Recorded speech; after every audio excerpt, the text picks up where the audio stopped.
Care International's March for Women was the event, and I've been an ambassador for Care for 10 years now, and this is the 5th year we've had the march, and every year we concentrate on, or focus on, a different element of women's rights and equality. But what I love about it is that it's a very positive thing, it's a very inclusive thing. It's not a we're anti this or we're anti that. It was almost a day of celebration, and at times it was really overwhelming and emotional, and it was just great to see so many people out on the street, you know, lots of women and lots of guys. You know, it is gender equality and it's about everyone coming together. Now, do you accept, the pair of you, that, and I'm going to be devil's advocate here because you'd expect nothing else, I'm sure, but we're in a country in Britain, for example, where the top 5 most powerful people in the country are currently all women.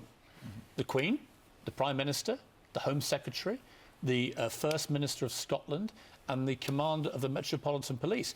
We have made massive strides in this country. And I'm always mindful of Oprah Winfrey's comment about sexism, which is excellence is always the best answer to sexism.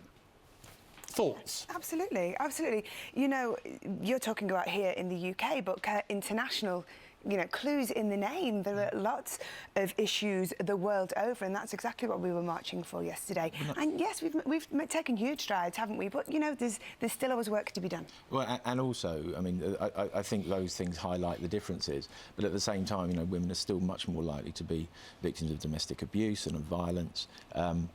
As Sadiq Khan said yesterday, there's still an 11% pay difference in London in the 21st century between men and women doing the same job.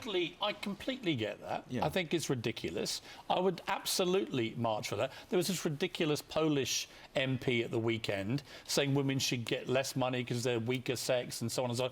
It's ridiculous, offensive and pathetic. You'll get me on that. Where I lose my own support for the movement, if you like, is when people involved in it, like people at Cardiff Metropolitan University, coming out with all these new terms. They want terms banned. They want housewife to be banned. It must be consumer. They want chairman to be chair, waitress to be server. They want mankind to be replaced by humanity and so on.